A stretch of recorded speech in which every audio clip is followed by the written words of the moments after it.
All right, thank you for joining us in the server track. Next up on the agenda, we have Siamak joining us to present the secure control module. Siamak. Thank you very much, John.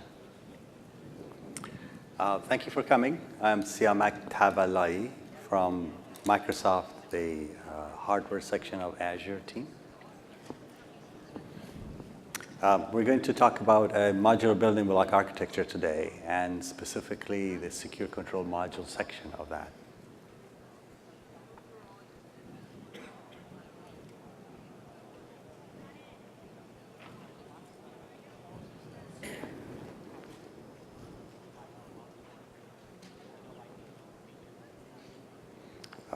I'm having technical difficulty here. We're going to.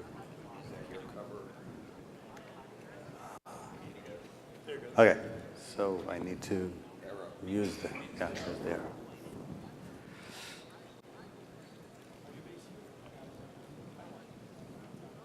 Okay, how many of you guys have had a case in case you have a server design and somebody else came up with a very wonderful solution that was in a PCIe card form factor?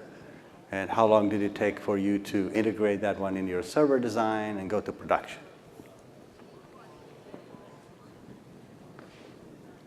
Did it take 3 months or 9 months?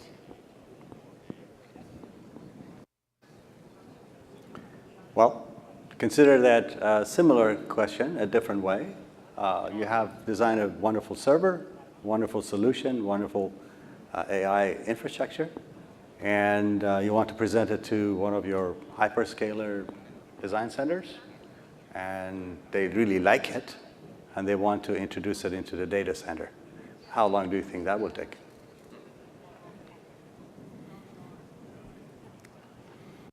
Well, today we're talking about a modular building block architecture. Hopefully that can help us answer some of these questions in such a way that you can sell your products faster. Observation is that small building blocks are much easier to manipulate, much easier to customize for the solution that you need. If we come up with methods to clearly define the boundaries of a module, input, output, and define suitable connecting points and connectors or cables, then maybe we can put them all together in different ways that solve different problems. So a good portion of that will be the management unit. So what if we come up with a data center ready, secure control module? That can facilitate this modular building architecture. It is a catalyst. So if we have a commonly designed module that can go into multiple platforms, we could have a solution that you design that module once and use it for different products and save time. If you do that, then the design of the rest of the system could be a routine example of what you might work with your SoC vendor, with a processor vendor, with a NIC vendor. Okay, so how could we do that in a modular way? Very similar to what we're doing at OCP Server Project Group. We have a base specification that defines the architectural highlights. Then based on that base specification, very good people come up with different designs, much more detailed.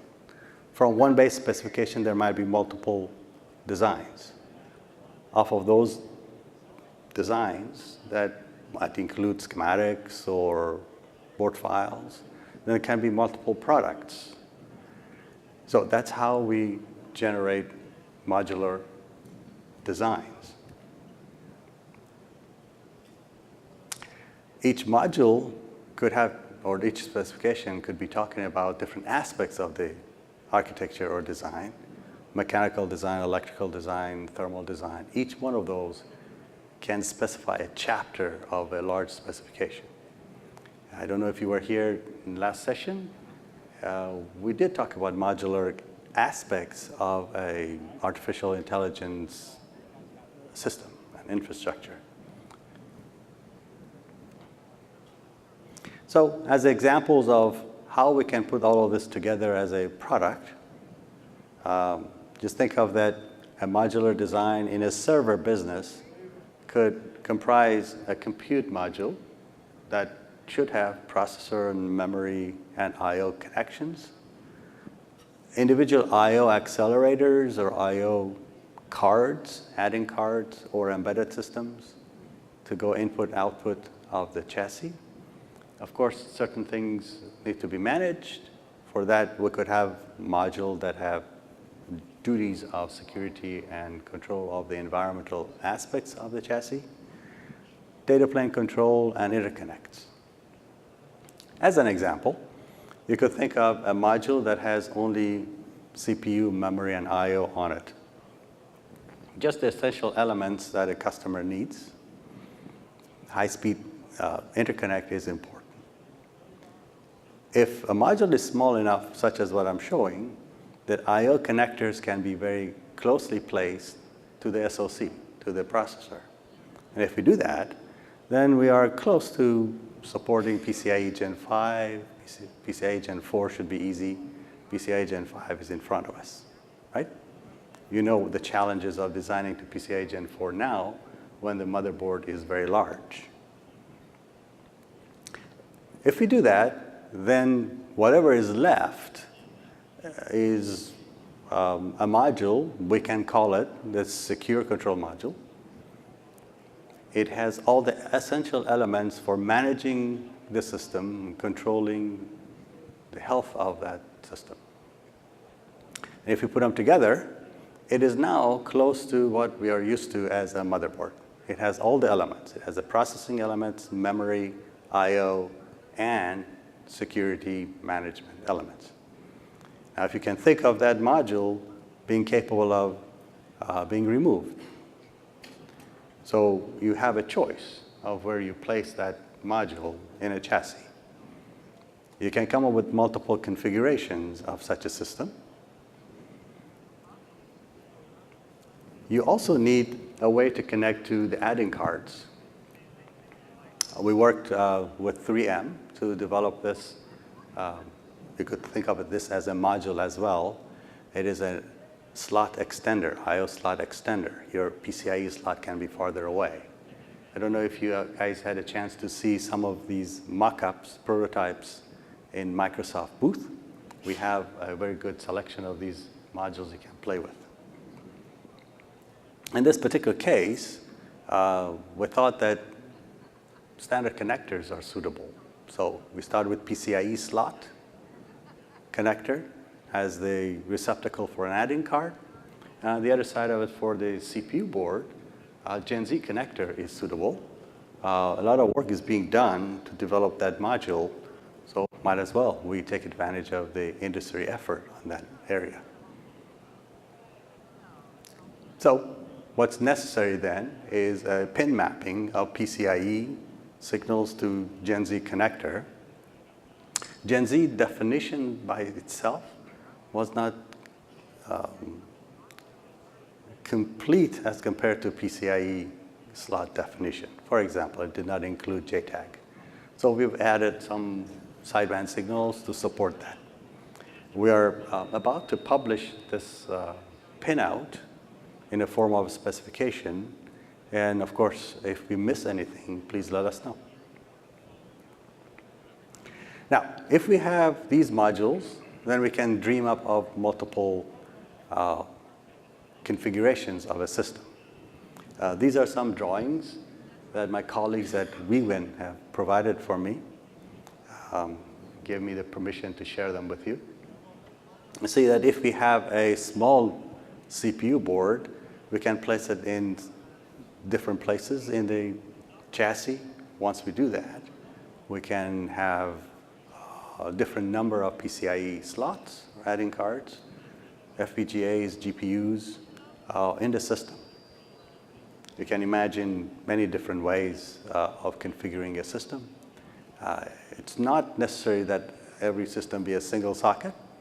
The processor module could be single socket, dual socket, 4 socket, 8 socket. It could be a GPU chassis. It could be a JBOD chassis. But in a lot of those cases, we still need to manage it. And a common management entity is a good thing to save time.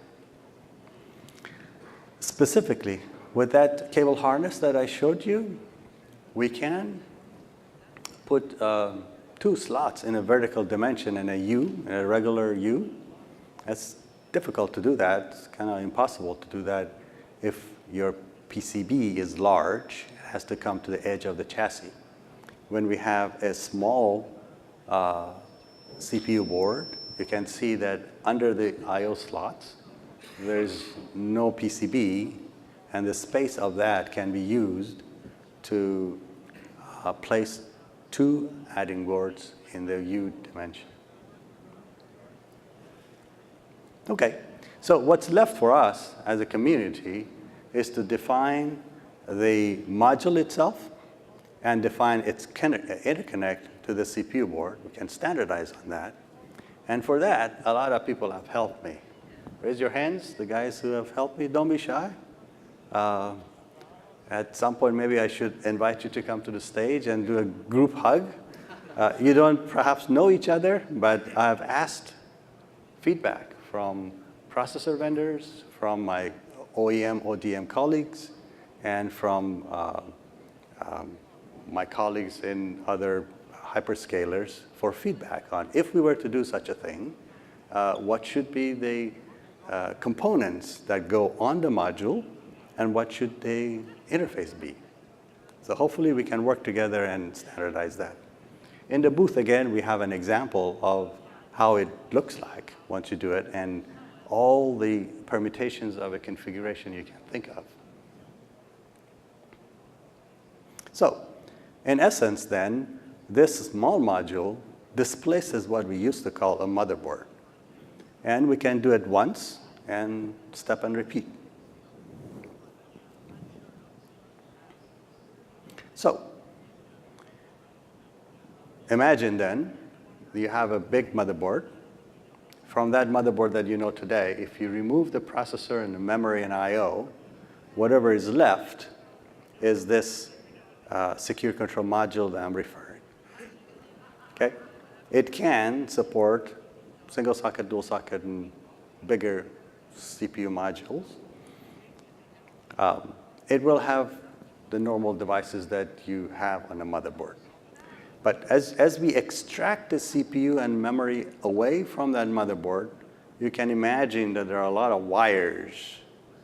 So one effort in front of us is identify what those wires are, and then reduce the number of them so we can have a nice interface. That's the exercise here. Once we do that, we basically have a module that's done once. It is the same as before. We will preserve software interfaces, firmware interfaces, power and cooling of that. So if we do that, then we could have different designs around different processors. Could be ARM related, ARM64, EPYC from AMD, or Xeon from Intel, or any other. Actually, I have not thought through the power servers, so I need help from somebody who can give me a pinout for power servers. So doing the hardware is not sufficient. We need to also develop the software and firmware and APIs around that. But if you have a piece of hardware that a lot of people use, it makes sense for a group of very smart people to come up with the same software entity for that. So OSF and OpenBMC are good candidates for having software transports. Redfish, OpenBMC, EDK2 even for the BIOS, for UEFI. So I'm definitely inviting you guys to come and help. Give me feedback, fix it so that it is robust. So this is an example of what the module might look like. Again, I asked WeWin to please help me, and have been very gracious to produced these mock-ups that you saw in the Facebook booth, and these are some of the diagrams. So high level, this module then receives power. It has all the elements for control of the system. It includes BMC for baseboard management. It includes the root of trust. If it is from Microsoft, it will be Cerberus. If it is from Google, it might be Titan. Or if it is from another company, it might be another device. People actually have given me choices for those. But this module can accommodate all of them, either soldered down or in the form of a module. That's OK. Even BMC itself, you know that there's a project within OCP community that's run BMC. The BMC that goes here could be run BMC, or it could be soldered down. That piece is in a modular fashion. We can accommodate either one. This is another example. When I asked my colleagues, hey, please give me the pinout definition and module parts list, some of them went a little bit farther and said, hey, maybe NIC 3 form factor might be a good choice for this. This is from Lenovo. They gave me that. So what is data center ready, DC, data center ready, secure control module again? It includes all of the system elements, BMC, real-time clock, flash devices for BMC or for the system. Basically, this is the module that includes all the firmware. There is no firmware as part of the CPU and memory module anymore. So it is, by definition, secure. A data center designer might think of this being the center of the universe and the rest of the system being simple. Simple from the management point of view, simple from security point of view. This is an example of how this module can support things other than CPU and memory module. A lot of times we have expansion chassis. Expansion chassis have maybe 12 fans, or the fan might be outside. Expansion chassis might have multiple power supplies. So this is a module that outside of controlling and managing CPU memory module could support ancillary elements that are in larger chassis. So what's left for us is defining the interface to the CPU module, because that is the one that I could ask you guys to please design to, so that when you come up with a solution, it is compatible with others. We can call that the interface, the I in that naming. So it's a data center ready secure control interface. It would be lovely if we can come up with a specification for that, that as clear as the specification of PCIe connector is, tomorrow when we're designing a system together, all I need to say is, hey, have you designed it to DC SCI? And if you say yes, I have reasonable confidence that the system that you're building will work for me and work for my colleagues and other companies. So, as I said, if we don't think much and itemize all the pins that we need, we come up with very many pins. Because within big motherboards, we have been free to interconnect everything. But a very judicious way of mapping those signals to a smaller number of pins, we can give us, it can be done by a serial GPIO concept. So certain signals that need to be dedicated will be on dedicated pins. Certain pins that can be multiplexed and come in a shift chain, we can have running through CPLDs. And CPLDs are in the system anyway. CPU and memory module will need to do their power sequencing and reset logic. They will have CPLDs. And the CPLD will be on SCM because that is doing the work of securing the flash device, using the root of trust chip, and other things. So it does have a CPLD as well. So it's not excessive to expect that is a CPLD is on the CPU board and a counterpart CPLD is on the SCM. So by connecting the two, we reduce the number of pins that we need to run on that connector. If we do that, then we can bring that connector to a specific definition, such as NIC3 connector is a Gen Z style 4C plus with 168 pins. That's a good connector. A lot of people are using them. Let's use that connector. It is suitable because there's enough pins, it's high-speed capable, and it can be connected through cables, right angle, so that things could be coplanar, or it could be vertical, so in a system, maybe it is easier to plug things in. A 3U chassis, it's easier to be vertical. 1U chassis might be easier to do coplanar. The same definition will work. Okay, so this is an example of what the pinout might be in a group way. The next step is actually assign those to individual pins so that all of us can design systems around that. That will be part of a spec that we will contribute shortly. So, all in all, if I were to put this all together, I see this one as a win-win.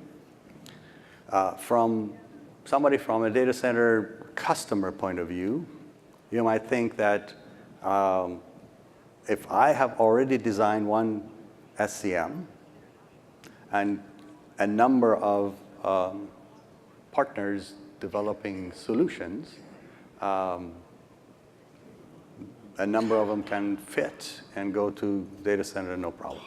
Now, from the OEM or ODM point of view, you can see that once you design one module, you can see that it can go to Facebook or Amazon or Google or Microsoft Data Center without modification, because those guys will have their own version of SCM.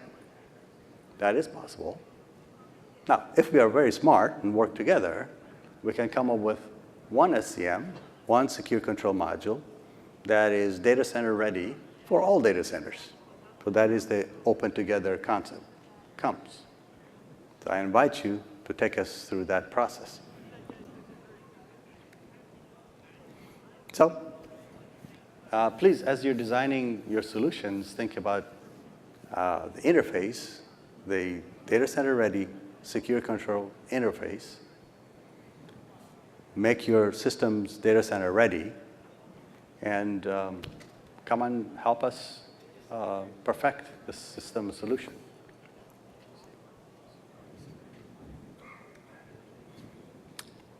That's my talk, and we are out of time.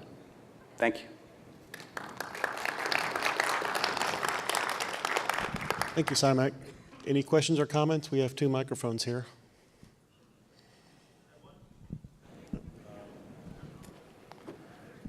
While you're thinking about your question, who is going to design the next solution using DC SCI? Come on, guys. Raise your hands. Yes, thank you. So my question is, it looks very compelling, and I like the modularity and flexibility of it. But I wonder if you, through the planning stages of that, if you did any study on both the failure, it may be potentially increased failure because of due to use of cables and for the connectors, as well as total cost of ownership. Right. The total cost of ownership, for sure, we did look at. I don't know if you're referring to the control module connecting to the motherboard, or you're thinking about the I/O extender portion of it. Both, although I believe that the kind of the hard connector will probably be safer, but I was wondering, for example, you had an example of the Gen Z to PCIe. Right. So on that one, on the cost model part of it, you can imagine if you have a very large board, the distance from the I/O connector to the processor is far. Because of that, you have to have a very suitable ultra low loss material to support PCIe Gen 4, Gen 5. Now, if you shrink the CPU board, you save the material, and if the distance is small, you can further shrink the material cost, because you can just go to regular mid loss instead of ultra low loss. and therefore you save a lot of money there. Cables give you the choice of pay as you go. In the booth, I'm showing a system with 8 PCIe slots in a 1U. Well, if you in fact need so many, yeah. Sure.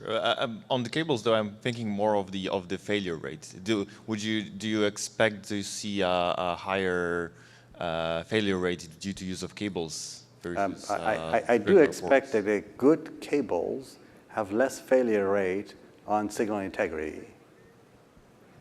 What you're asking about robustness of the connector, and that's what I'm working with good connector and cable vendors, and I ask all of you guys to design to the same thing, so we will collectively solve that problem. Thank you. Thank you very much.